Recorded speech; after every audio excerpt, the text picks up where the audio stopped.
El día ha llegado. Después de más de un año trayendo desapariciones, asesinatos, secuestros y crímenes en general de España, vamos a realizar nuestra primera docuserie de otro país.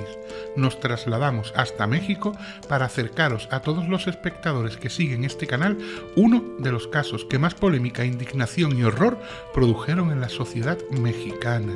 Aun siendo un país acostumbrado por desgracia a la violencia, no podía creer lo que se narraba en los medios de comunicación que, como sucede no solo allí, sino en todos los rincones de este morboso mundo, transforman en pan y circo hasta el acontecimiento más doloroso que puedas imaginar. Vamos a profundizar, analizar y narrar, siempre con nuestro toque personal y nuestra manera de hacer las cosas, desde el máximo respeto a la memoria de las víctimas y a los familiares, el caso de Paulette Guevara. Pero antes de meternos de lleno en lo ocurrido, para todos aquellos que escucháis por primera vez este nombre, ¿quién era Paulette? Paulette Guevara Farah nació el 20 de julio de 2005 en Huixquilucan, en el Estado de México. Era la hija menor del matrimonio entre Lisette Farah y Mauricio Guevara. Ambos tenían otra hija mayor que Paulette, Lisette Guevara, a la que todos conocen como Chez, y que contaba con 7 años de edad en el momento que ocurrieron los hechos. La pequeña Paulette, de 4 años, tuvo problemas desde su nacimiento. Llegó a este mundo prematuramente, con un peso de 800 gramos y solo 34 centímetros de altura. Esto le produjo un derrame en la parte izquierda de su cerebro que acarreó una deficiencia motriz y trastornos en el lenguaje, pero no padecía ningún tipo de trastorno mental ni otra enfermedad cognitiva. Aun cuando los primeros estudios médicos que se le practicaron al bebé arrojaron que difícilmente podría caminar, la equinoterapia mejoró su capacidad motriz, aunque necesitaba de ayuda para poder vestirse. Asistía al jardín de infancia Cricri, donde la directora de preescolar la describía como una niña entusiasta que se esforzaba muchísimo para poder realizar todas las actividades ella misma y a la que solo ayudaban en alguna ocasión puntual. Dice que los padres de la pequeña estaban volcados con su educación y sus terapias dentro de la escuela, aunque desconocía que otras llevaba fuera del centro. Hay un dato que nos da esta directora que será relevante más adelante, y este es que Paulette dejó de asistir a clase a partir del día 12 de marzo, notificándole sus padres que la pequeña se encontraba enferma. Después de esta breve introducción a quién era la pequeña Paulette, vamos a adentrarnos ahora sí en la cronología de lo sucedido, tal y como me gusta plantearlo de forma ordenada para hacer un relato fácil de seguir y comprender. La noche del 21 de marzo de 2010, Paulette viajó desde Valle de Bravo a unos 115 o 120 kilómetros hasta su casa en el municipio de Huixquilucan, después de pasar el fin de semana junto a su padre y su hermana mayor. La madre, que no los acompañó durante el viaje, se encontraba en su domicilio para preparar y meter a las niñas en la cama, acto que realizaron sus 2 nanas, Erika y Marta Casimiro. A la mañana siguiente, una de las nanas se dirigió a la habitación de la pequeña para despertarla. Al entrar, observó que ésta no se encontraba en la misma, la buscó por el dormitorio y, viendo que no había rastro de ella, fue a la cocina donde Mauricio se estaba preparando un café. Esta le dijo que Paulette no estaba en su habitación. Él le insistió en que mirase bien, que la niña tenía que estar en casa. Comenzaron una búsqueda por el piso y, viendo que seguía sin aparecer, la niñera se acercó al dormitorio de la madre, la cual aún dormía. La despertó con la premisa de que su hija había desaparecido. Esta se incorporó y comenzó a buscarla también. Registraron todo el edificio, poniendo especial hincapié, según narraba Lisette, en la zona de la alberca o piscina, como la llamamos aquí en España, pero esta se encontraba tapada, por lo que la niña no había podido acceder a ella. Pero escuchemos cómo lo cuenta la madre. Que se había salido, la verdad, con alguna nana, con mi esposo o algo. Mi segunda teoría fue, pues se aventó a la alberca, a quitar la lona, no había nada, barranca, pues, vamos a buscar videos, no hay nada, Harry Potter, ok. No tengo ninguna hipótesis, yo lo único que quiero es que aparezca mi hija. ¿Qué más me da la hipótesis? Si yo lo único que quiero es a mi hija. Se ha descartado el secuestro porque no ha habido llamada y de ahí nada más. Es evidente, yo sé que hay gente con corazón y nos vamos a unir y vamos a encontrar a esa niña, y de verdad se los voy a agradecer infinitamente. la estoy pasando muy mal. Mi familia y yo creo que ella también. Hay que mencionar que la pequeña Paulette junto con sus padres residía en el edificio 11 Fraccionamiento Hacienda del Ciervo, en Interlomas, una de las zonas más adineradas y con seguridad privada de la ciudad. Viendo que la menor continuaba sin aparecer después de haber realizado el registro de todos los lugares donde podía haber ido la niña, Mauricio hizo una llamada a su hermana, la cual tenía una amiga con influencias en la Procuraduría General del Estado de México. Las procuradurías vendrían a ser a grandes rasgos como los ministerios fiscales encargados de las investigaciones en otros países. Hay que hacer una mención que la PGR, que así se la conoce por sus siglas desde 2018 y tras 44 años en funcionamiento, desaparecen para dar paso a la Fiscalía General de la República, FGR, según se comenta, para sanear y dar fin a la corrupción existente en este estamento. Tras esta llamada y por orden del procurador Alberto Vaz, quien se puso a la cabeza de la investigación debido a las buenas relaciones a nivel político de la familia de Paulette, la casa se llenó de agentes al cargo de Alfredo Castillo, subprocurador y mano derecha de Vaz. Digamos que este era su hombre sobre el terreno. Tras las primeras inspecciones de forma oficial realizadas por dichos agentes, se llegó a dos conclusiones. La primera, que no se había forzado cerradura ni había ventanas rotas por las que hubiese podido entrar o salir ninguna persona. Y la segunda, que los miembros de seguridad privada que franqueaban el edificio declararon que no habían visto entrar ni salir a nadie.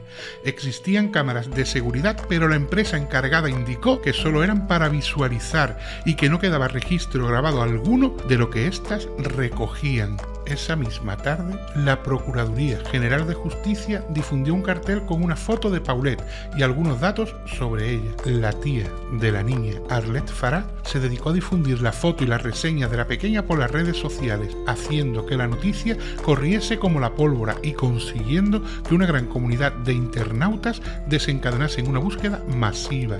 El caso se volvía cada vez más y más mediático, copaba noticieros, programas matutinos, tertulias, etc. Todo el mundo hablaba de él y claro, eso atrajo a quienes intentan sacar beneficio del mal ajeno, lo que produjo que los padres recibiesen la llamada de unos presuntos secuestradores. Tras esta llamada, Lisette hizo un llamamiento público pidiendo que por favor le devolviesen a su hija, que la dejasen en un centro comercial o algún lugar concurrido y seguro, que no habría represalias. Llama poderosamente la atención de los investigadores que en este comunicado la madre no lloró, pero sí se mostró nerviosa.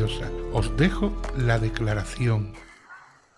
Que por favor la deje en un centro comercial. Yo no quiero represalias o en un autoservicio, para que la niña no tenga peligro y alguien la reconozca y la traiga a los brazos.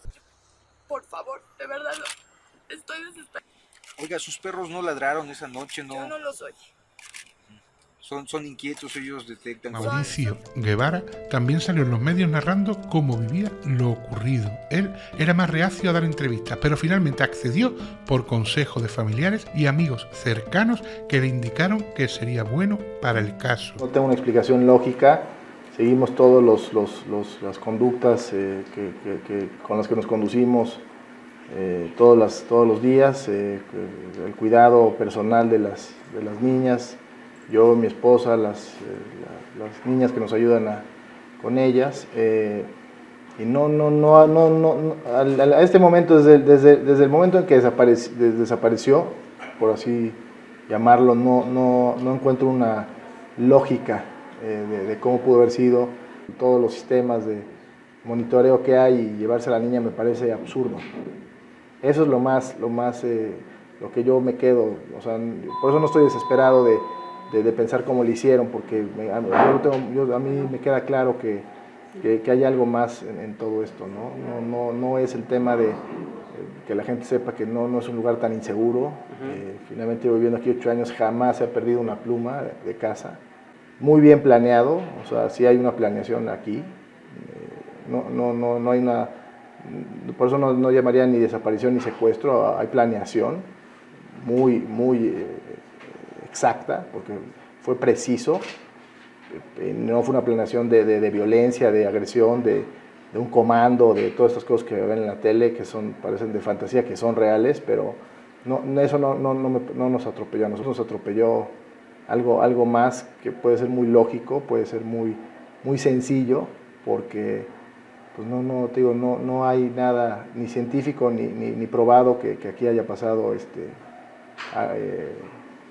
un suceso, ¿no? Alfredo Castillo enfocó la desaparición de la pequeña como un secuestro, así que puso su confianza en la resolución del mismo en José Luis, quien operaba para la unidad antisecuestro de la Procuraduría. Esta persona era el elegido para hacer la función de vínculo y negociador entre los supuestos secuestradores y la familia.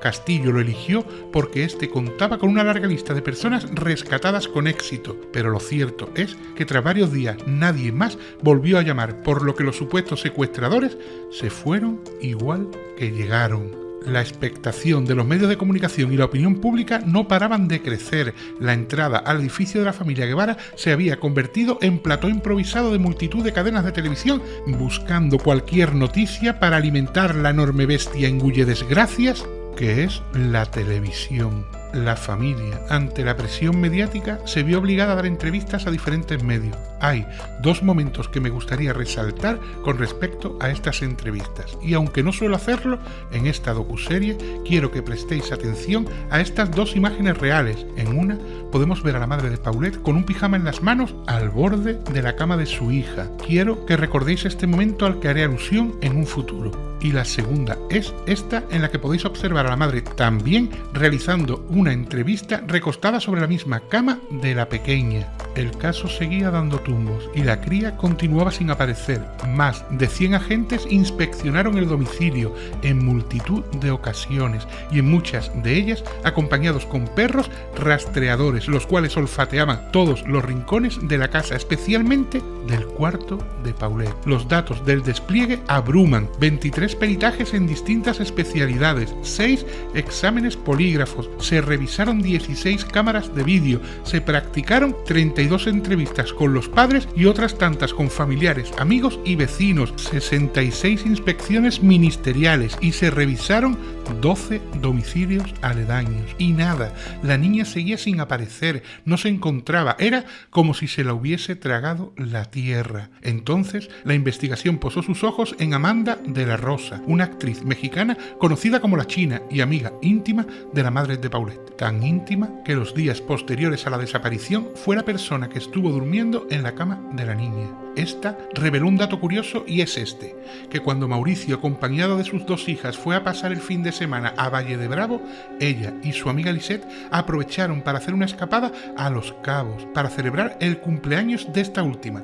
Dijo que en ese viaje la madre de Paulette iba acompañada de su personal training, por el que sentía un cariño muy especial. Más tarde se supo que en dicho lugar estuvieron acompañadas por 7 hombres. Toda la presión y este tipo de declaraciones comenzaron a minar la relación matrimonial, la cual ya venía arrastrando problemas desde el pasado, y es entonces cuando empiezan a lanzarse acusaciones entre ambos. Mauricio acusó a su esposa de meter un bulto en casa y no a su hija, y amenazó con decírselo a la policía. Esto provocó el enfado de su mujer, quien lo insultó públicamente, además de hacer alusión a que la tenía abandonada como pareja y que ya no hacían nada juntos, y que él solo se preocupaba de estar encerrado cuidando de sus hijas y su perro. Tras estas acusaciones, fueron reclamados para que volviesen a ratificar sus declaraciones ante la Procuraduría. Tras ser interrogados de nuevo, el juez tercero de lo penal de Tlalnepantla ordenó un arraigo de 30 días, no solo para los padres de Paulette, sino también para las nanas Erika y Marta. Un arraigo para todos los que no son de México es una detención provisional. El motivo que hizo tomar esta decisión al juez fueron sus contradicciones y falsedades en las declaraciones. Los 4 fueron trasladados a un piso custodiado por la Procuraduría. Aun habiéndose detenido a estas 4 personas, para el procurador general Alberto Gazbaz era la madre la principal sospechosa. ¿Qué lo hacía pensar tal cosa? El hecho de que la noche antes de la desaparición de la menor, Lisette dio sus medicinas a Paulette, cosa que no hacía habitualmente, y las niñeras desconocían qué fue lo que ésta le administró a la pequeña.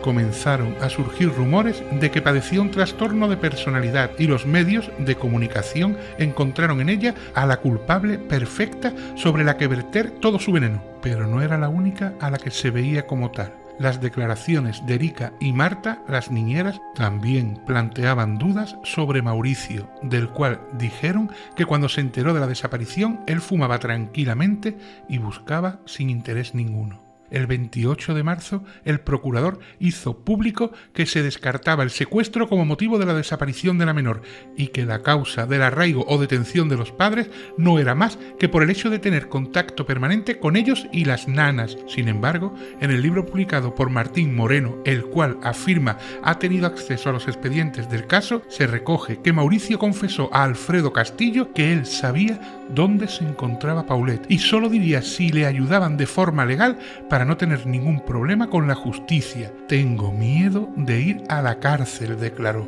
Paralelamente, Lisette confesó: yo sé dónde está Paulette y también quién lo hizo.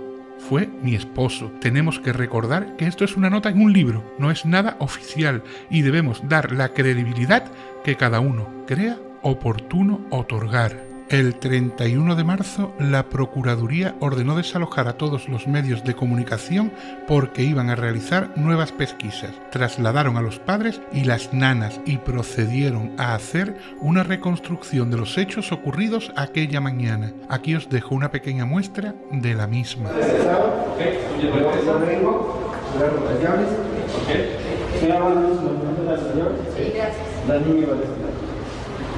Sí, aquí yo la traía cargada. La niña iba a decir.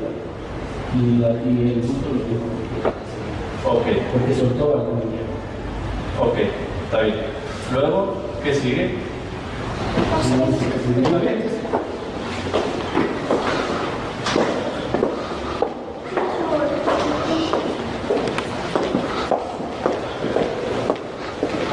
Yo ya las traía cargadas.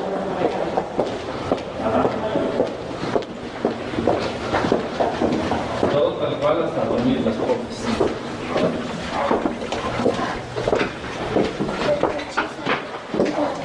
Che, ponte la puta. Así mami.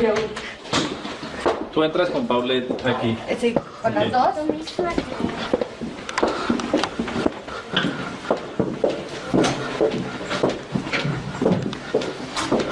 Saco el pijama. La dejo aquí, la dejo sentada en el baño para que hiciera pipí. Ok. Ok. Vamos. Regreso al otro cuarto.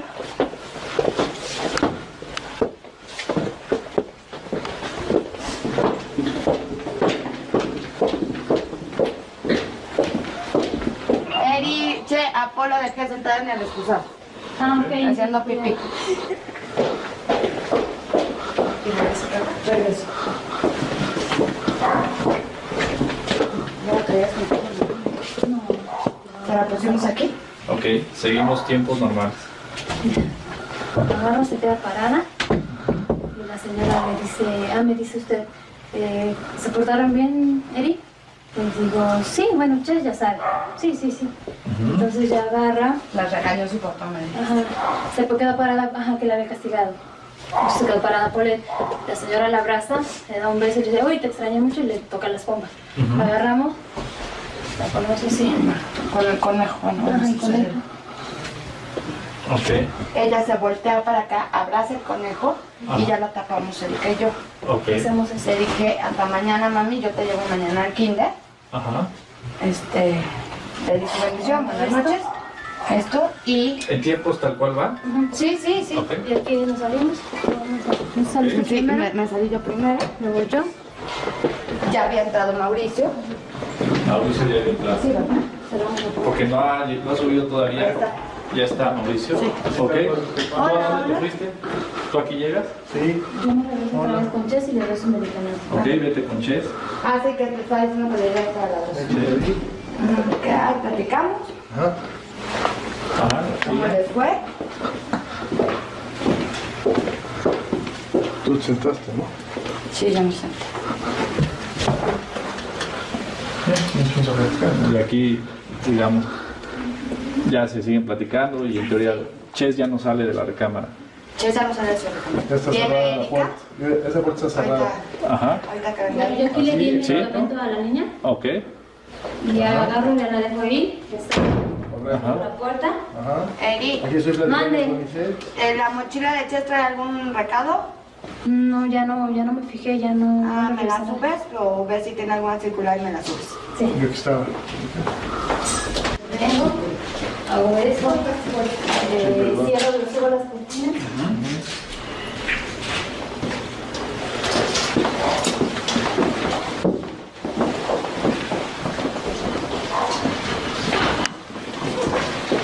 Luego abro el celular.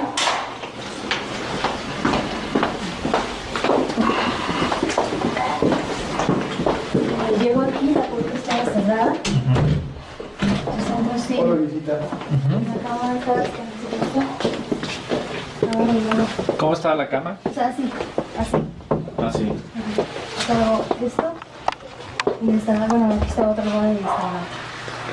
No la veo, agarro y creo, hago esto. ¿Prendes la luz? No. Yo la pinto. Ok, está bien. Entonces agarro, hago esto. Y le digo, Po. Le dice así. No me contestó, entonces agarré y me vine así. Y ya empecé. Vi que la cama no, no faltaba el señor. Agarré y me regresé otra vez. Paso por el uniforme que lo tenía aquí. Lo traigo.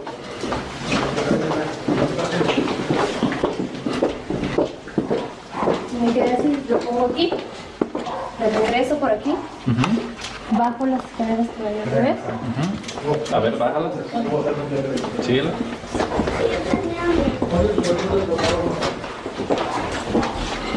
Cierro la puerta. Vengo para acá. Ah, no, perdón, me metí al baño. Cerré. Ya terminé, me vine otra vez y volví, hice esto. Me Ahí tú bajé. dónde pensabas que estaba Po. ¿Vale? O sea, no la habías visto y pensabas que estaba dónde. Yo pensaba que primero cuando entré a la recámara, yo pensé que ellos la tenían, porque cuando ella se enferma o se siente mal, se va con ellos o la oyen toser, Ok. la llevan para allá.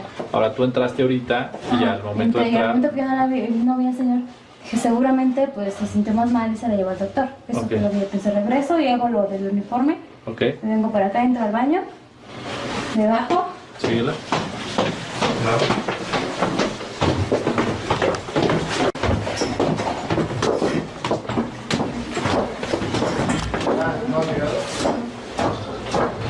Saco un té,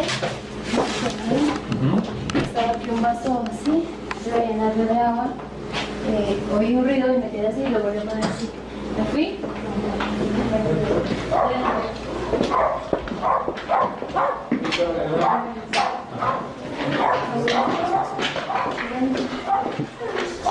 Y oí un ruido, vi la luz prendida, el señor medio cantando o hablando solo, entonces a ver, me regresó otra vez.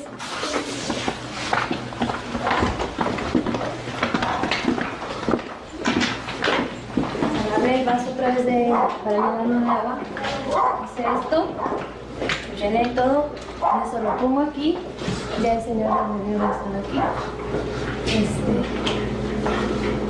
Y hago el ruido, Ahí llega el me señor. quedé así por acá, así. Y la señora, ¿y Po? Señor, ¿cómo está? ¿Cómo no está? No, ¿dónde está? ¿Ya está con su mamá? Ay, Chécale. sí. Le digo ahorita, bueno. Ahora no me vuelvo a subir. Abro esta puerta que también está cerrada. Luego abrir esta.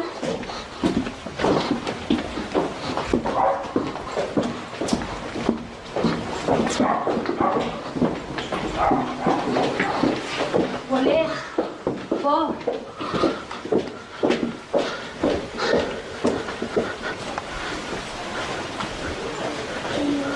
¿Usted está dormida? Yo estoy dormida, todavía no me dicen nada. Ok. Po. ¿Está en la cama? Polet. Po.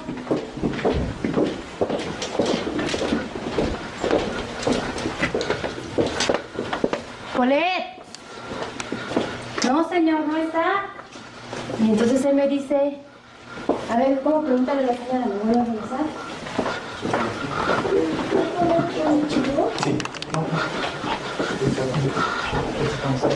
Para aquí la señora, no me contestó. Bueno, sí, ya pues sí. Señora, no me contestó ya la otra. Señora, ¿por dónde está? ¿Cómo? A ver, ¿no está? ¿No? ¿Cómo? Se debe haber ido con el señor. Entonces, Agarre. Ajá. ¿En serio no está la niña? Ajá, Mauricio yo no lo había visto. Dijo, no está conmigo, no está la niña. Y entonces, Párate, por favor, vamos a buscarla. me paré. Yo en ese Se momento. salieron todos y yo me quedé en su recámara, buscando. Yo, Polet. Polet. Llegué, Agarre. Po, ¿dónde estás, Po? Polet.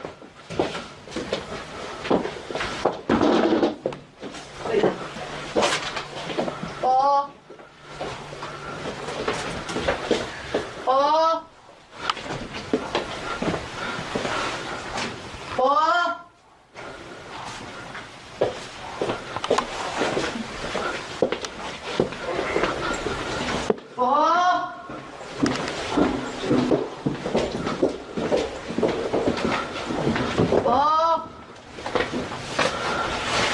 ¿Te encontré aquí?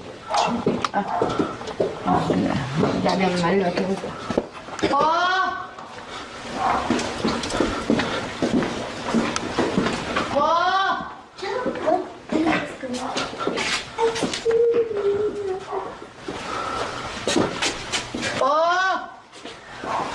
Pero yo ya había entrado aquí con mi hermana, yo ya había entrado con Tata. Exacto. Yo ya andaba allá afuera, o sea, ya en este momento ya deberían de allá afuera, porque como están ahí, Sí, ya nos vimos en la alberca, ¿verdad? allá afuera. O creo que yo, ¿y Tata no había salido? Tata todavía no salía, pero ya... Exacto, le dije, no está, Tata no está, Polet contigo, no, señora. Ya, yo me vine por acá.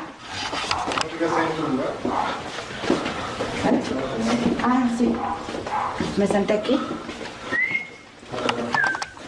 Mauricio se fue, yo le seguía gritando, Po.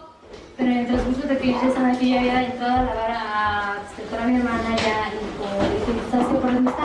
¿Dónde no está? Entonces agarró su motor y yo ya estaba allá afuera, entonces preguntándoles. Que si no se había, bueno, hazlo, Eric. Pero es que, Está bien. Ahora, digo, ya el punto clave ya lo vimos. Ahora vamos a la recámara de... Una de las dudas que tenemos es, esta parte está así y alguien nos comenta, no me acuerdo quién. que Eso no estaba acá. eso estaba aquí. Ahí, ajá. Y la grande. Probablemente Erika la había dejado así, yo en mi desesperación le volví a hacer así. Y la grande ya estaba acá abajo. La grande estaba abajo. Sí, cuando yo entré sí estaban las dos. O sea, la niña dormía así.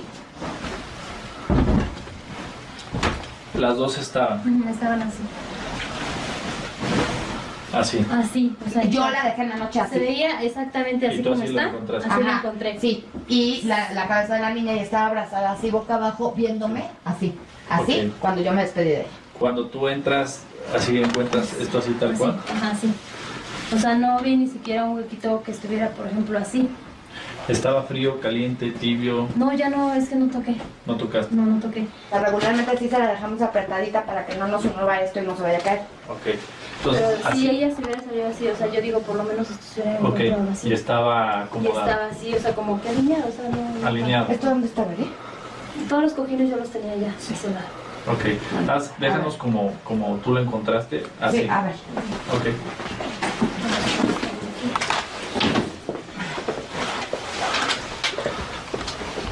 Así está. Creo que la ropa de hecho estaba ahí, ¿verdad? No, en el cesto de la El saco de la ropa. Ok, entonces así se quedó. Esto ya. Entonces, cuando Sí, yo claro. llego, hago esto así.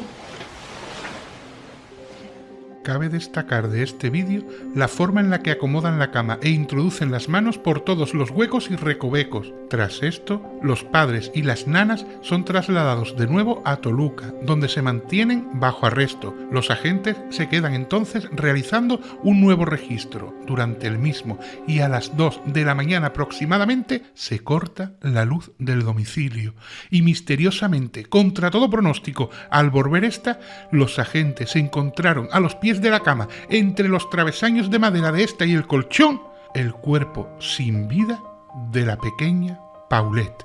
¿Cómo era posible? ¿Cómo podía estar el cuerpo en ese lugar? Lugar que había sido inspeccionado en multitud de ocasiones, lugar en el que se había realizado entrevistas, en la cama donde había dormido por 3 noches la amiga íntima de la familia, cama donde Lisette había estado recostada hablando tranquilamente con una periodista, dormitorio registrado por perros especialistas en encontrar cadáveres, habitación escudriñada palmo por palmo y ahora tenían que decir que nunca a ninguno, a nadie de los que pasó por allí, a expertos o neófitos, se le ocurrió levantar las mantas y colchas, que esa cama, cuando se durmió en ella tras la desaparición, no se cambiaron sábanas ni cobertores. No hablamos de un lugar oscuro, tétrico y casi impracticable en el que se te pueden pasar cosas por mucho que las busques.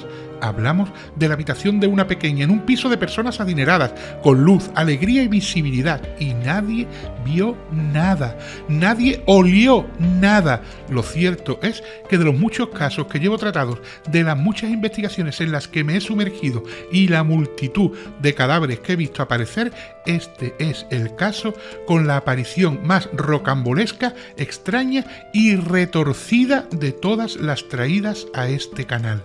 Veremos qué depara la autopsia, qué dice el levantamiento y a qué conclusiones se llegaron, pero ya os adelanto que posiblemente nada de lo que suceda a partir de ahora convenza o deje indiferente a ninguno de los que estáis semana tras semana sentados escuchando a este que os habla. Comencemos este capítulo justo en el momento que finaliza el anterior. Como ya hemos narrado, 9 días después de la desaparición de Paulette, tras haber pasado por su domicilio, y no ya por su domicilio, sino por su propio cuarto, más de 120 agentes, inspectores, procuradores, subprocuradores y hasta perros rastreadores, nadie vio nada. Nadie vio a esa niña entre el colchón y el final de la cama. Pero claro, aquí es donde surge realmente la pregunta: ¿nadie la vio? ¿O Paulette nunca estuvo en ese lugar hasta el día de su aparición? Si aceptamos la primera hipótesis que dice que allí permaneció los 9 días, ¿qué sucedió para que no fuese localizada? Y si tomamos la segunda, y como se dice en México, a la cría la sembraron, ¿qué ventana de oportunidad o quién pudo hacerlo? Vamos a narrar, a contar en este episodio el momento del hallazgo, la autopsia y todo lo que rodeó el caso durante esos días. Creo que lo mejor para empezar a dilucidar cómo pudo ocurrir todo es escuchar las palabras del perito que encontró el cadáver, Jorge Rojas González, y las del subprocurador Alfredo Castillo, que era la persona al cargo de la investigación designado por Bazbaz.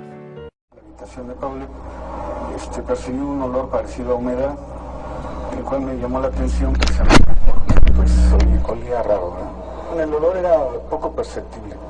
Incluso yo lo comenté con el arquitecto que iba y él no percibió el olor.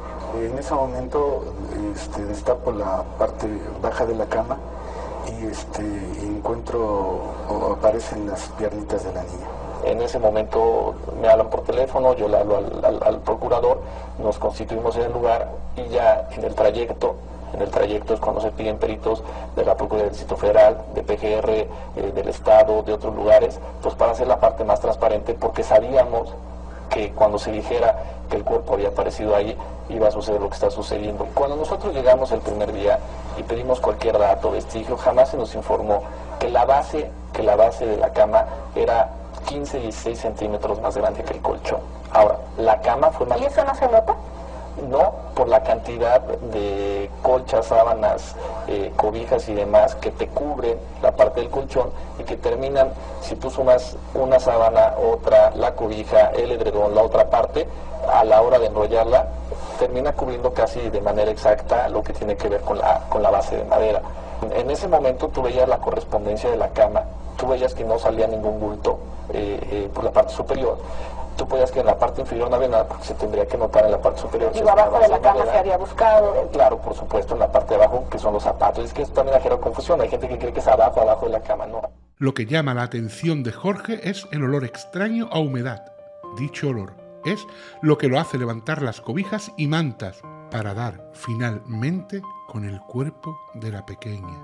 Dicho cuerpo se encontraba en la parte lateral del final del colchón.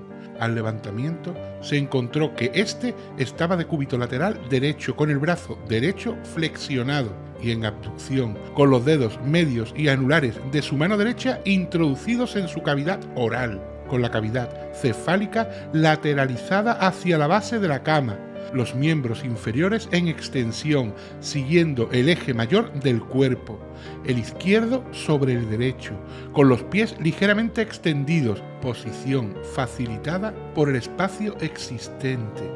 El cadáver es de piel blanca, cabello castaño hasta los hombros.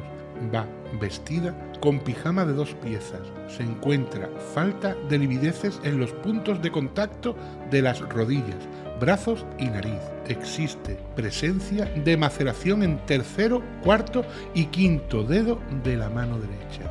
Tras el levantamiento, Paulette es llevada al anatómico forense para que le sea practicada la autopsia. Como hacemos habitualmente en nuestras docuseries, vamos a proceder a narrar el resultado de la misma. En esta omitiremos todos los detalles que no aportan nada a la investigación, como por ejemplo la descripción íntegra de todos los tejidos de determinados órganos para determinar finalmente que son normales y no presentan nada reseñable. Paulette Guevara Farah, de 4 años de edad y un peso aproximado de 15 kilogramos. Media filtración, de complexión mediana, tez blanca, pelo rubio, ondulado y largo, frente mediana, cejas semipobladas, cara oval, ojos color café claro, nariz chica, boca y labios medianos, mentón oval. Señas particulares, hipertrofia de la extremidad torácica izquierda, lesiones al exterior, equimosis por contusión de coloración negruzca en borde lateral del codo izquierdo, de forma irregular y que mide 26 por 16 milímetros, y en cara lateral de rodilla izquierda, de forma irregular, que mide 28 por 14 milímetros. Una equimosis por contusión es un pequeño golpe que provoca la ruptura de pequeños capilares. Se procede de acuerdo con la técnica microquirúrgica y metodología científica, encontrando lo siguiente. Cabeza. Como hemos dicho, no detallaremos toda la disección de la misma, simplemente reseñamos que no se encuentran lesiones. Cuello. No presenta lesiones ni roturas en el hueso hioides, por lo que no hay signos de estrangulamiento. Tórax. En este caso, sí vamos a detallar todo lo que se dice en la autopsia, ya que es en él donde encontramos las lesiones compatibles con su muerte. Tejidos blandos y lesos a su disección. Se observan el componente óseo indemne. Al corte se observa timo íntegro y congestivo, las pleuras parietales y vísceras ilesas del lado derecho y del lado izquierdo con adherencia en cara lateral y en sus bases, los pulmones íntegros, hipostáticos y congestivos con enfisema subpleural y petequias subpleurales difusas, el pulmón izquierdo con un peso de 125 gramos, con superficie granulosa, el derecho con peso de 130 gramos y al corte ambos pulmones exangües, con árbol bronquial libre y arterias exangües. El pericardio pálido e ileso al corte se observa con líquido seboso en cantidad de 5 mililitros. El corazón íntegro y congestivo, con peso de 100 gramos, de consistencia blanda, con petequias subepicárdicas diseminadas, las arterias coronarias permeables, al corte con sangre líquida, oscura y coágulos friables en su cavidad derecha y vacío en cavidades izquierdas, las válvulas íntegras y competentes, el diafragma completo. Abdomen sin lesiones reseñables. Genitales externos no presentan daños, completamente normales y compatibles con su edad. Región anal sin lesiones a describir. Extremidades con lesiones descritas en el exterior. Nota: se toma muestra hemática para laboratorio, alcoholemia y toxicología. Se toma muestra de contenido gástrico para laboratorio, fármacos. Se toma muestra de tejidos embebidos en formol, cerebro, pulmones, esófago, corazón, hígado, bazo y riñones para estudio histopatológico. Se toma muestra de exudado vaginal y frotis de ano con solución salina para laboratorio. Conclusiones. Primera, examen ginecológico, himen íntegro sin desfloración. Segunda, examen proctológico, ano sin huellas de violencia reciente ni coito habitual.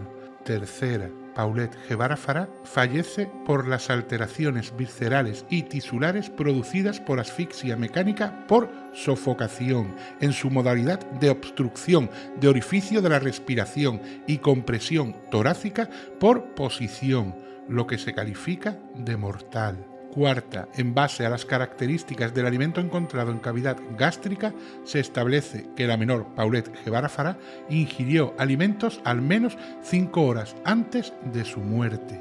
Quinta, en base a los fenómenos cadavéricos tardíos observados en el cuerpo de la menor Paulette Guevara Farah, se establece un cronotánato diagnóstico de entre 5 y 9 días al momento de nuestra intervención. En realidad, aun con este extenso informe de autopsia, no se decía nada, simplemente que la niña presentaba unas pequeñas lesiones en codo y rodillas y que había muerto por asfixia mecánica.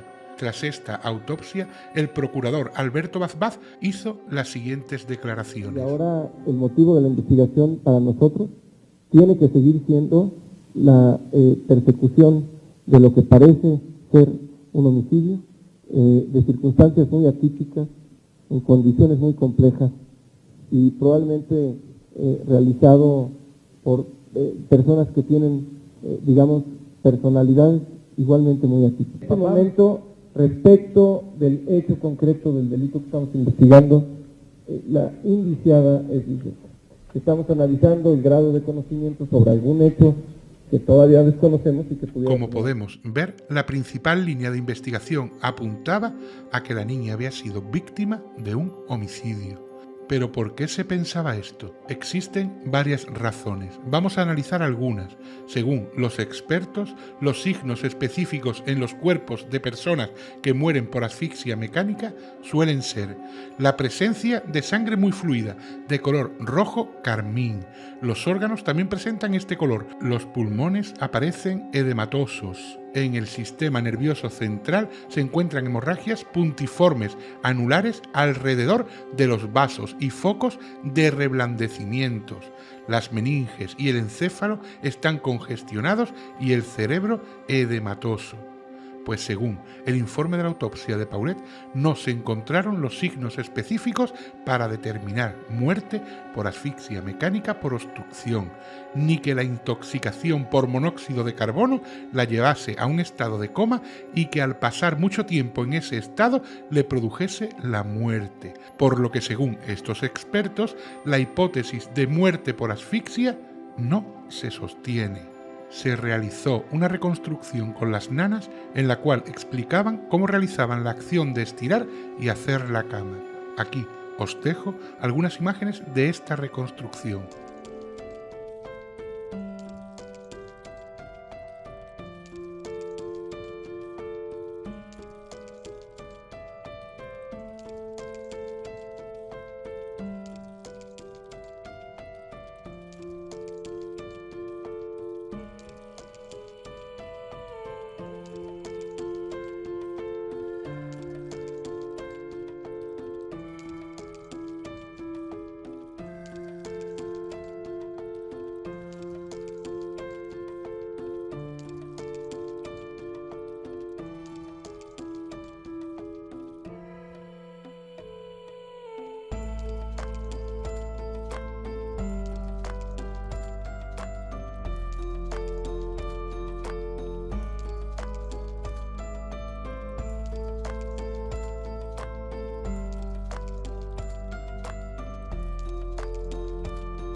Como habéis podido ver, si en realidad dicha acción hubiese sido realizada como se narra en este vídeo, era prácticamente imposible que no se hubiese descubierto el cuerpo de la menor durante esos 9 días. Recordemos que la amiga íntima de la madre, la china, había dormido 3 noches en esa misma cama.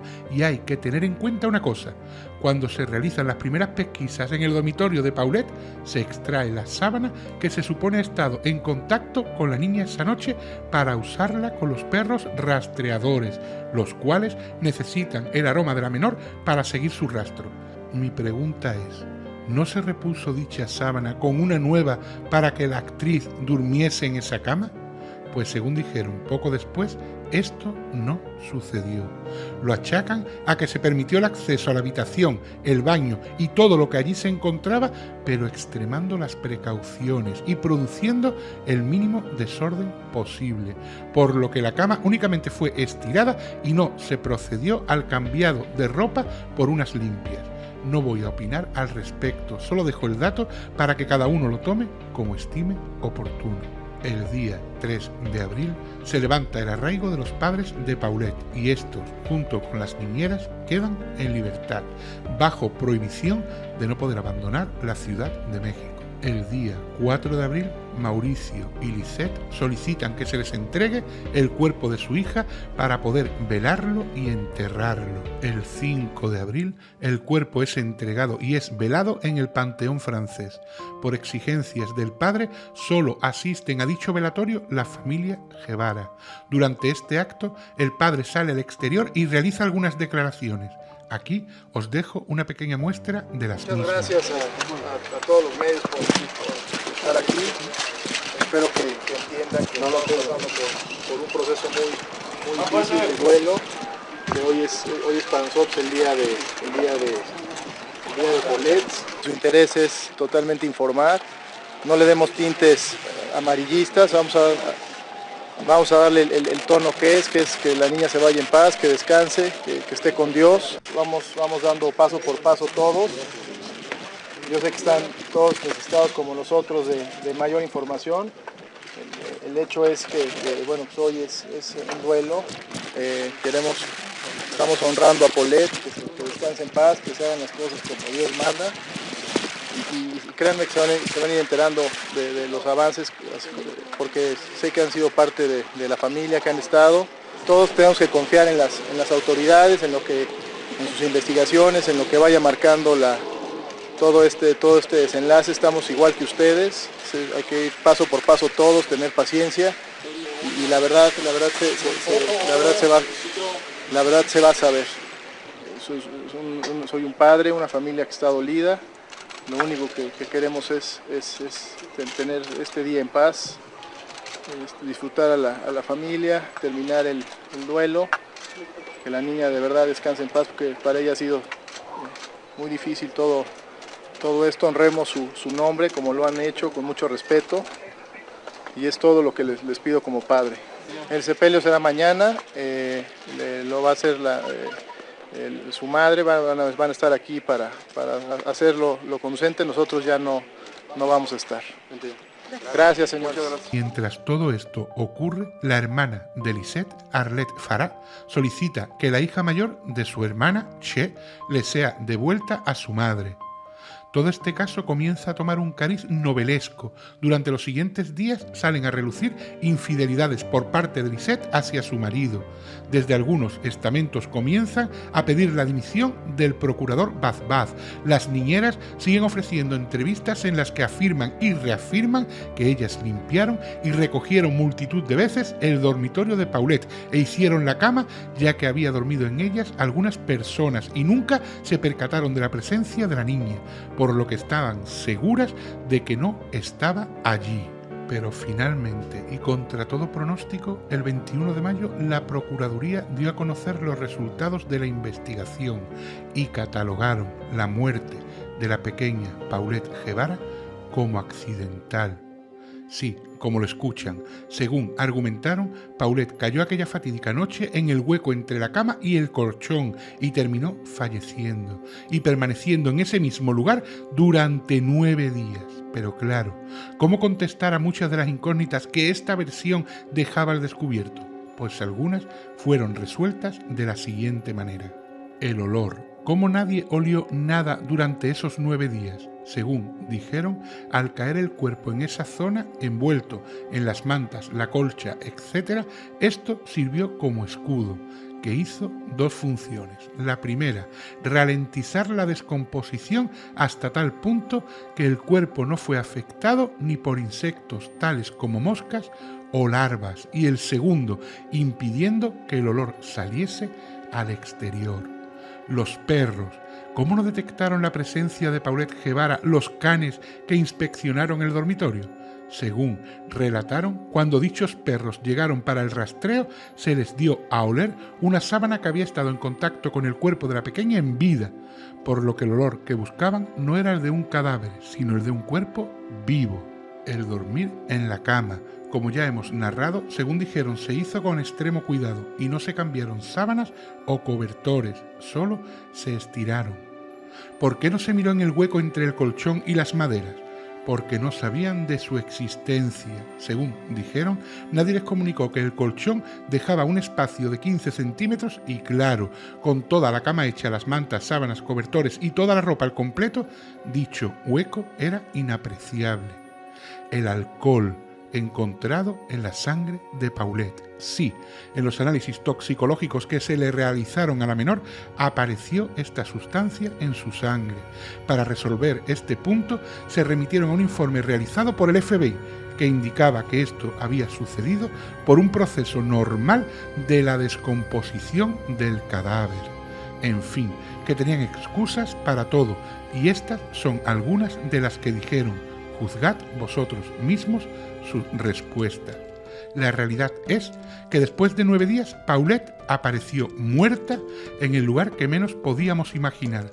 Tanto despliegue de medios, tantas horas de investigación, tanto personal implicado para terminar encontrando el cuerpo de la pequeña a escasos centímetros de donde desapareció. Pero aun con todo lo que te he detallado en este capítulo, creo que la principal incógnita sigue en pie. ¿Estuvo Paulette en ese lugar durante 9 días o la sembraron?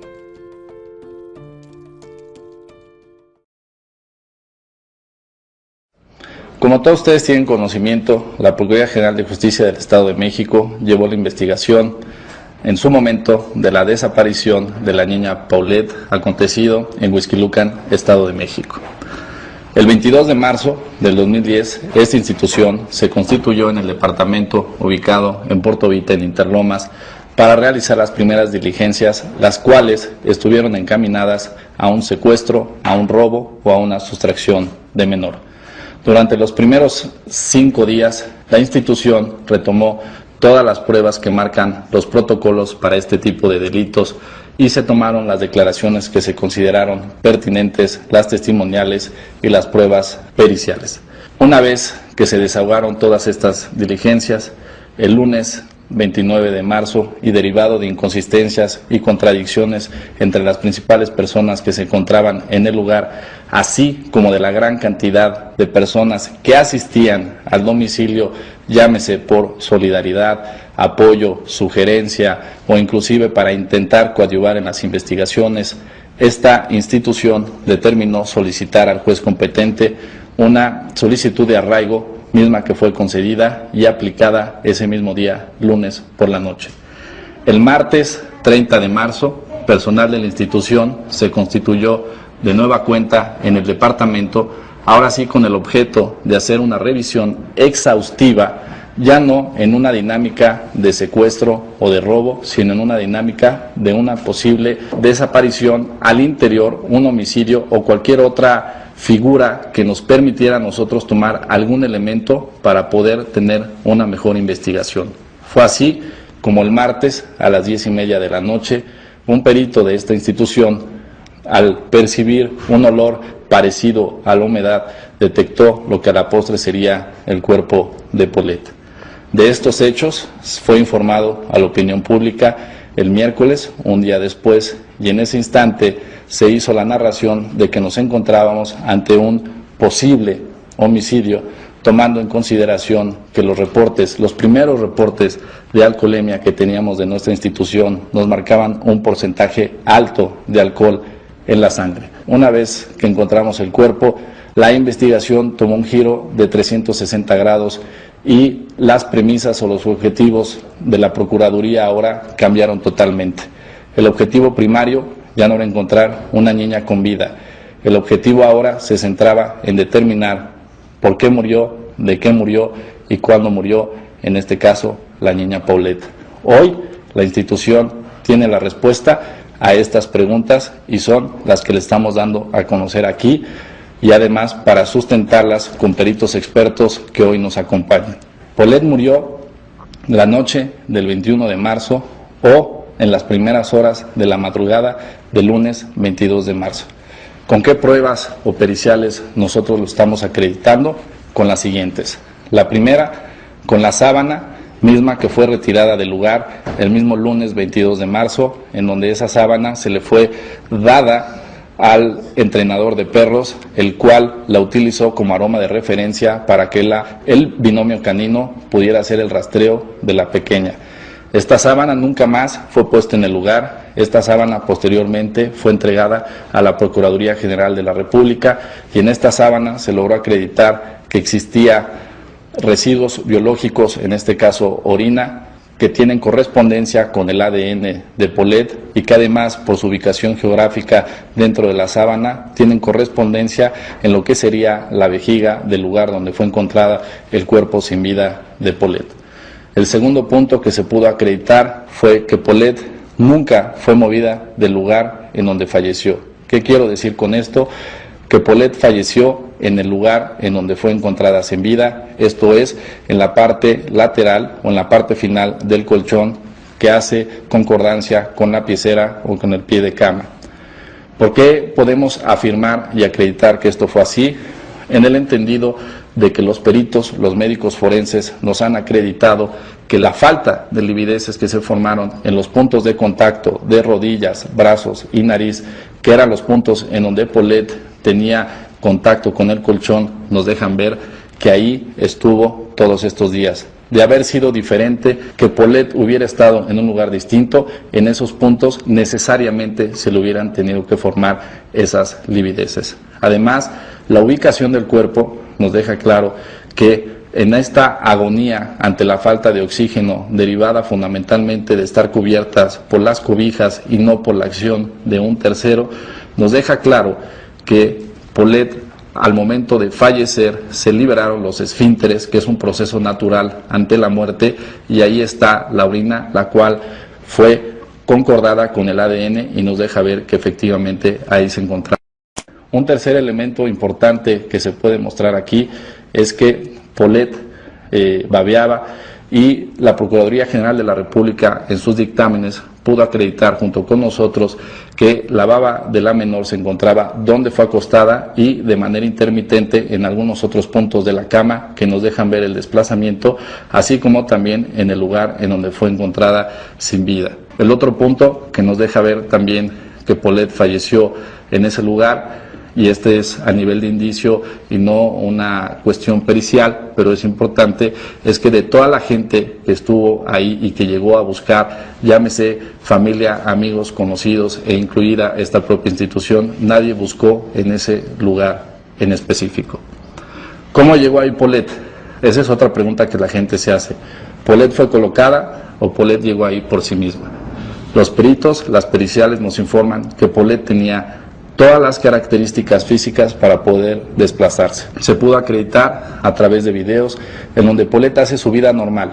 Si bien es cierto, tiene una cierta discapacidad en el brazo izquierdo y en la pierna izquierda, también es cierto que Paulette le podía pegar una piñata, Paulette podía subir y bajar las escaleras y por tanto Paulette se podía desplazar de una u otra forma arriba de una cama.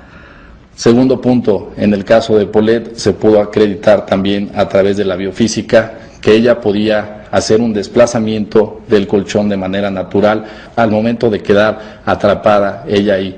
Y por el lado contrario, también se pudo acreditar que en el caso de Paulette, si ella hubiera querido salir de ese lugar, hubiera necesitado 3 veces su fuerza para poder salir. Paulette gritó o no gritó. Si Paulette llegó a gritar, nadie la escuchó. ¿Qué pudo haber influido para eso? 2 cosas. El primero, la falta de oxígeno, porque las cobijas que la cubrían, llámese edredón, cubre edredón, la sábana y la propia cobija, impedían que el ruido pudiera salir al exterior.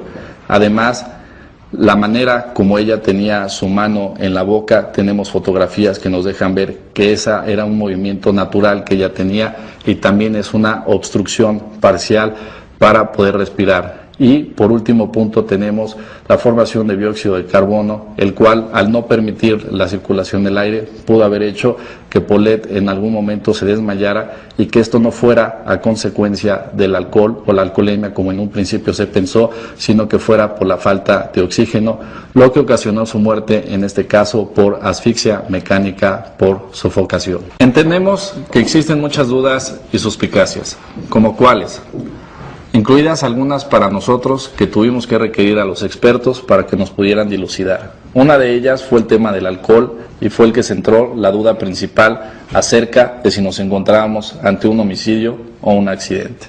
Inclusive, para poder determinar fehacientemente que el alcohol encontrado en el interior de la menor, en este caso en la sangre, se debía al proceso de descomposición natural del cuerpo o putrefacción, tuvimos que mandar muestras de humor vítreo a los laboratorios de química del FBI.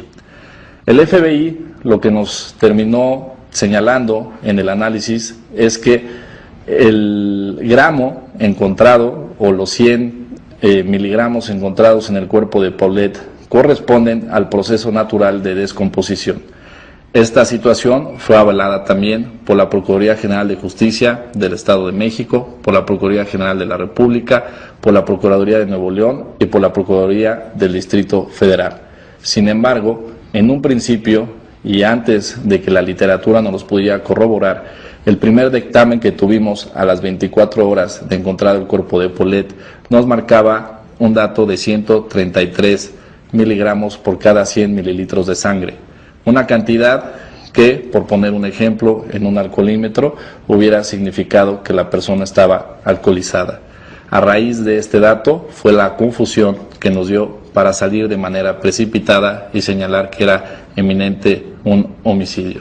Sin embargo, como posteriormente en su momento señaló el procurador Vaz, fue la ciencia, fueron los científicos, la apertura y otras instituciones las que nos dejaron claro que en este caso no existió ni alcohol ni ninguna otra sustancia que haya afectado el comportamiento normal de Paulette para evitar el hecho en el que a final de cuentas le ocasionó la muerte.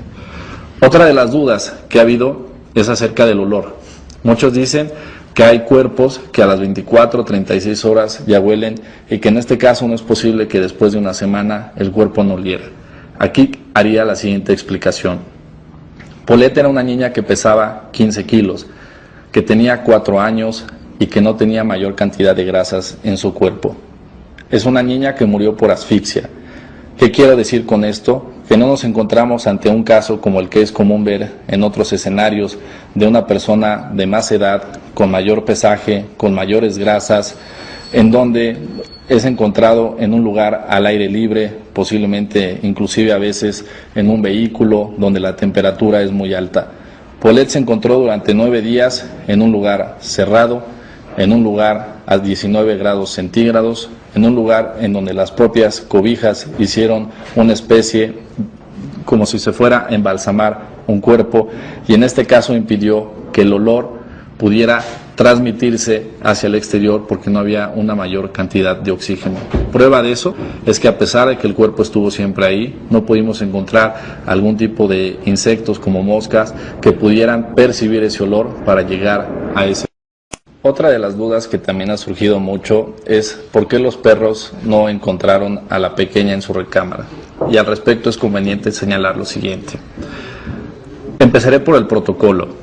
Nunca un perro entra a la habitación o entra a la casa y posteriormente ve si la puede oler o no la puede oler. El perro se encontraba fuera no solo del domicilio, sino del edificio, y fuimos nosotros los que le pedimos al instructor una aroma de referencia y fue él el que nos comentó que lo más conveniente era una sábana o un muñeco de peluche que la niña tomara o agarrara mucho. Fue así como en un principio se le dio un oso de peluche y posteriormente se le dio una sábana.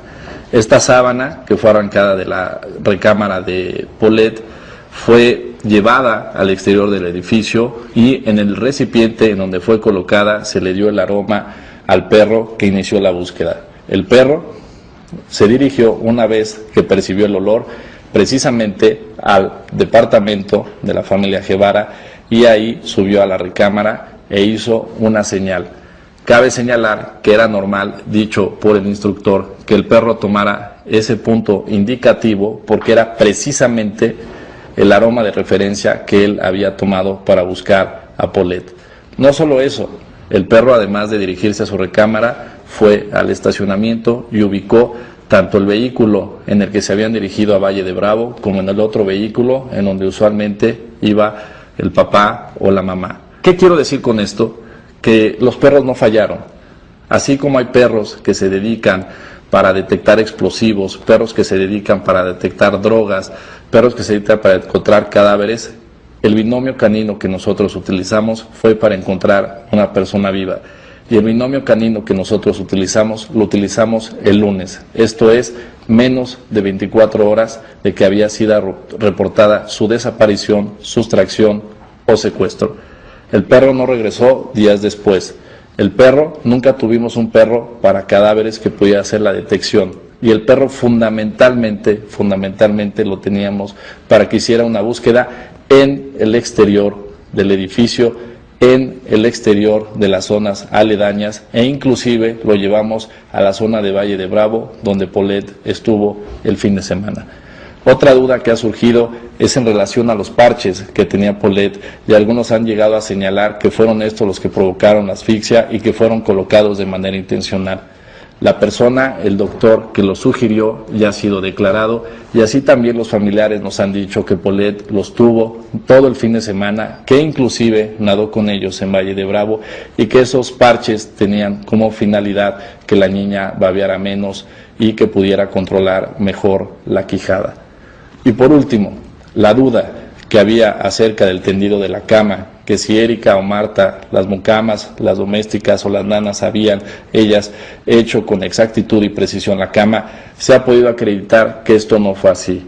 Ellas simple y llanamente, por decirlo así, el jueves Erika y el sábado Marta hicieron la extensión o corrieron única y exclusivamente las cobijas de la parte de arriba, pero nunca se hizo la cama de manera exacta y tenemos las pruebas fotográficas en donde existe coincidencia entre el rayado de la cama del lunes 22 de marzo cuando desapareció Paulette, así como también del martes 30 de marzo cuando se hizo el levantamiento del cadáver una vez que localizamos a la menor sin vida en esa parte.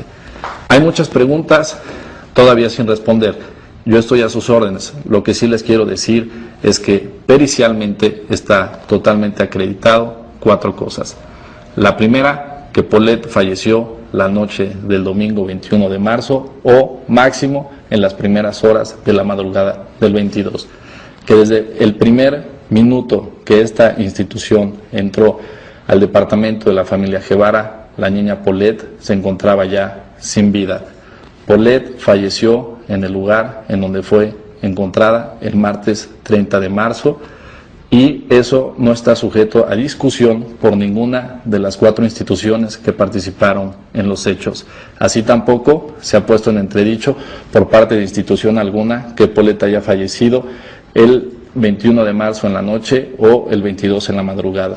El elemento fundamental para esto ha sido la muestra de contenido gástrico, que no es otra cosa que acreditar el último alimento que tuvo Paulette, el mismo que fue carne de res y que se pudo acreditar que lo consumió en Valle de Bravo a las 4 de la tarde y las pruebas periciales y patológicas nos dicen que a más tardar de 5 a 6 horas en un promedio y que se puede extender de 8 a 10 horas tomando en consideración su edad y su sexo, podía llegarse alargado. Eso está fuera de discusión. Paulette estaba con vida en el momento en donde fue encontrada posteriormente sin vida. es cierto. Paulette pudo haber tenido huellas de sometimiento o huellas de violencia, falso. Paulette no tenía una sola huella y esto es otro elemento que abona a que no existiera olor. Si Paulette hubiera tenido algún tipo de violencia o posterior movimiento, las ampollas que se forman en el cuerpo derivado de la putrefacción se hubieran roto y es posible que eso hubiera podido optimizar el olor que a final de cuentas nunca se tuvo.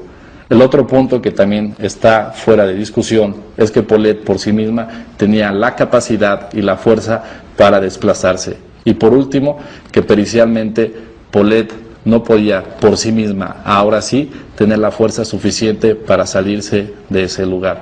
Esas son las conclusiones que hemos compartido con 4 instituciones, fundamentalmente con la Procuraduría General de la República, que ha emitido un dictamen y que es totalmente concordante y concluyente con las conclusiones que tenemos nosotros, así como también elementos ya muy específicos que el FBI nos ha determinado que no existió alcoholemia y que existe la posibilidad de un rodamiento. Esa es la verdad legal del caso Paulette. Muchas gracias.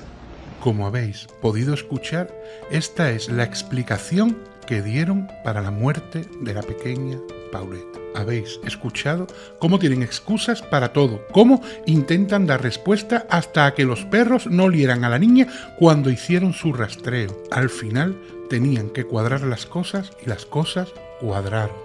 Pero claro, ¿qué pasó con todos los implicados en este caso? ¿Qué sucedió con todas las personas que tuvieron algo que ver en todo lo que rodeó la extraña muerte de la pequeña Paulette? Comencemos por el procurador Alberto Bazbaz. Como ya os comenté anteriormente, este tenía en el punto de mira a la madre de la niña, Lisette Farah. De hecho, sus sospechas lo llevaron a declarar que la dependencia a su cargo realizaría un perfil psicológico de esta, porque pensaba que tenía trastorno de personalidad. Pero esto no llegó a producirse, ya que, como sabéis, finalmente se determinó que el deceso de la menor era por causas accidentales. Pues tan solo 4 días después de cerrar el caso, Bazbaz presentó su renuncia al cargo de la Procuraduría de Domex. Concretamente declaró que la polémica de este caso había desgastado el vínculo que debía existir entre esa autoridad a la que representaba y la sociedad.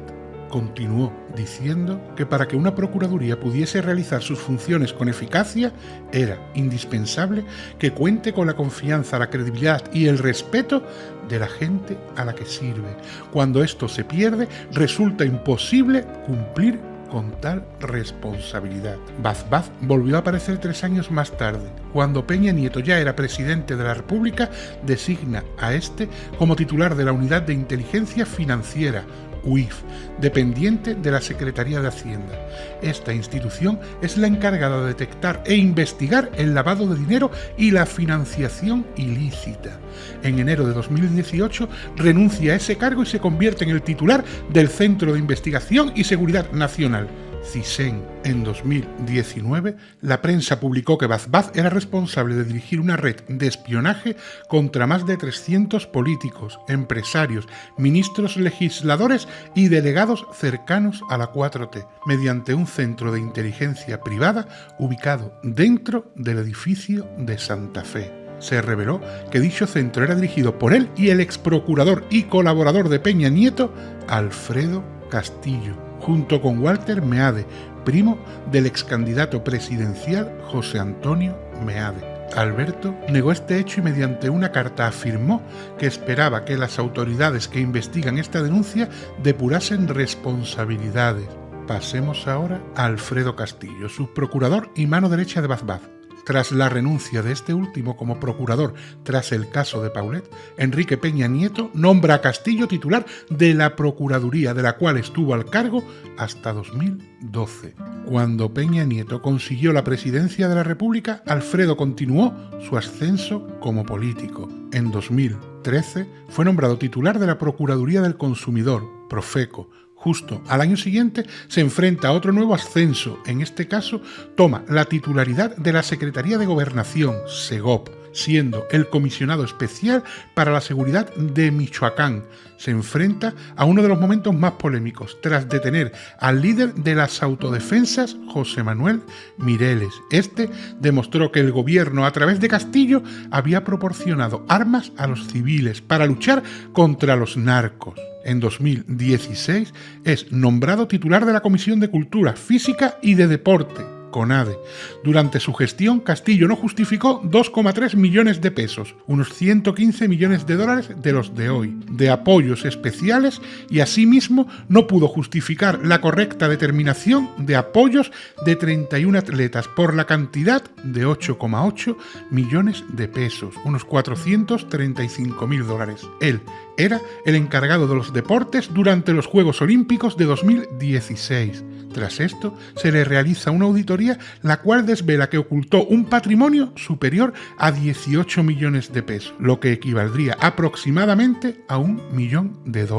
Esto constituyó un delito federal por el cual en enero de 2021 se determina que faltó a la verdad en sus declaraciones patrimoniales entre los años de 2014 a 2016. Al parecer, omitió declarar 6 cuentas bancarias a su nombre y a nombre de su cónyuge. Es por este motivo por lo que se le aplica una sanción por la cual se le prohíbe presentarse para cualquier cargo público en la próxima década. Para muchos, una sanción demasiado laxa. Sigamos con la periodista que entrevistó a Lisette Farat en la cama donde días más tarde aparecería Paulet, Lili Téllez.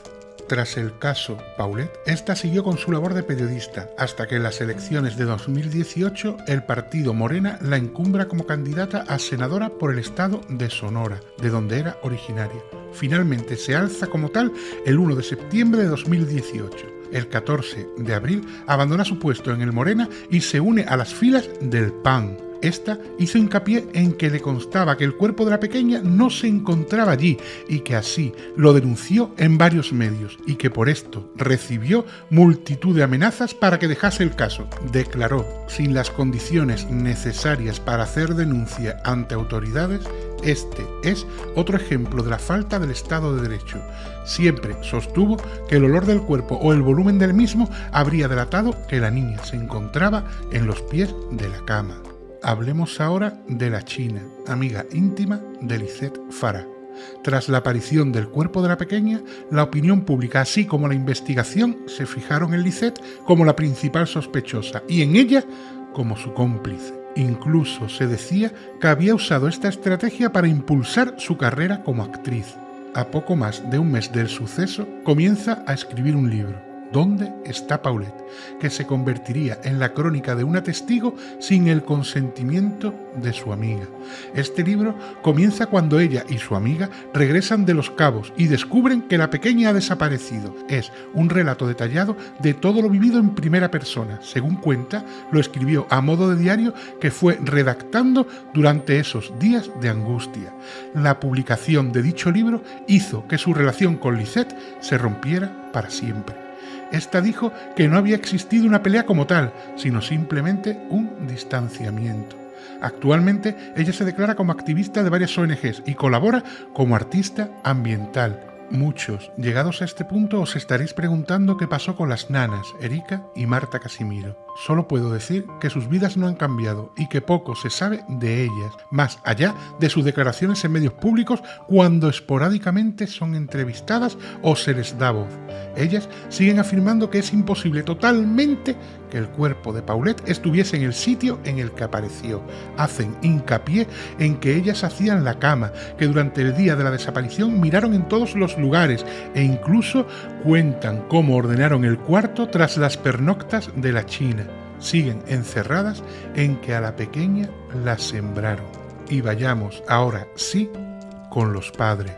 ¿Qué fue de Mauricio Guevara? Como ya sabéis, ambos padres llegaron al acuerdo de que la familia paterna velaría a la niña y la familia materna la enterraría, por lo que podéis llegar a la conclusión solo con este hecho de cómo eran ya las relaciones entre ambos. Mauricio siguió diciendo durante algún tiempo que no metía la mano en el fuego por nadie en el caso de su hija, pero finalmente sus apariciones públicas se fueron diluyendo y volvió al anonimato. Él ya se dedicaba a la compraventa y remodelación de inmuebles desde antes del suceso y además fundó junto con sus hermanos la asociación civil ATM, Ayúdame, que yo también soy mexicano, dedicada a la construcción de viviendas populares. Dicha asociación estuvo activa hasta 2018. Se sabe que tuvo que enfrentarse a un juicio mercantil que finalizó el 10 de diciembre de 2018. En su vida personal, durante los últimos días de la investigación, fue él quien se hizo cargo de su hija mayor, pero tras la demanda de custodia impuesta por Lisset, esta quedó al cargo de la menor. Su divorcio se materializó tras un acuerdo común en 2014. Y ahora hablemos de Lisset Fara, madre de la pequeña Paulette. Como ya sabéis, por todo lo narrado en esta docuserie, para el procurador y por lo tanto para la propia investigación, ella era marcada como la principal sospechosa. Para la opinión pública, sus entrevistas en las que se mostraba con un carácter extraño la hicieron aparecer como culpable de la desaparición y posterior muerte de su hija, e incluso Baz la acusó públicamente de tener probablemente un trastorno de personalidad. Tras la salida del arraigo, comenzó una pelea pública contra su esposo. Ella se defendía de las acusaciones lanzadas en su contra, diciendo que éstas no eran justas. Interpuso una denuncia contra Mauricio en la Procuraduría General por no dejarla ver a su hija mayor. El 10 de mayo de 2010, un juez le otorgó la custodia de Che. En 2012, Universal publicó diversas fotografías en las que aparecía disfrutando de una fiesta con otras personas. Interpuso una demanda contra la Procuraduría General de la Justicia del Estado de México y contra el exgobernador de la entidad por 531 millones de pesos, unos $2.600.000. Por daño moral, la cifra que pedía, según explicó, era para poder vivir cómodamente durante los próximos 35 años. Un tribunal de Edomex rechazó esta demanda civil contra la dependencia estatal, motivo por el cual Lisset decidió ampararse llevando dicha demanda al ámbito federal, pero este amparo también fue denegado, por lo que interpuso un recurso de revisión. El tribunal colegiado al que le tocó el caso decidió dar su traslado a la Corte Suprema de la Justicia de la Nación, pero en 2014 dicho estamento negó darle la retribución económica que exigía. El ministro José Ramón Cosio Díaz propuso a sus homólogos declarar infundado el recurso de reclamación, el cual fue aprobado por unanimidad. Después de todo el revuelo montado, de haberse puesto en el centro del ojo mediático y en medio de una gran controversia, decidió alejarse de todo y de todos, hasta tal punto que actualmente no tiene ni redes sociales. Como hemos podido ver en este relato, tanto a Baz, aún teniendo que dimitir, como a Fernando Castillo, no le fue tan mal en sus carreras políticas, llegando a puestos de gran relevancia y poder. Aunque nos parezca extraño, no es México una excepción a la hora de premiar la incompetencia de ciertos investigadores, y puede resultar raro que personas que han cometido fallos, que han errado en conclusiones y que han realizado, por qué no decirlo, un trabajo nefasto en el desempeño de sus funciones, en lugar de ver sus carreras cesadas, cosa que sería lo lógico, vemos cómo tienden a todo lo contrario, futuros meteóricos que los hacen posicionarse en puestos altos dentro de la escala administrativa. ¿Por qué sucede esto? Quizás tendríamos que hacernos la sociedad en su conjunto esta pregunta y trasladarla al mandatario de turno. Pero sabemos que esto no va a suceder. Y lo que es aún peor, ellos lo saben. Al final, la única verdad a la que hemos llegado es que una niña de tan solo 4 años de edad, rubia, preciosa y llena de vida, terminó falleciendo, y aún a día de hoy seguimos preguntándonos si Paulette terminó su vida de forma accidental o si alguien sin escrúpulos asesinó su infancia. Sea como fuere, y aun cuando sabemos que la justicia mundana no llegará mucho más lejos, espero desde lo más profundo de mi corazón que la divina, si es verdad que ésta existe y donde los hombres y los cargos no valen para nada, dé a esta niña la paz y el descanso que se merece. Soy Triunart. Buenas noches.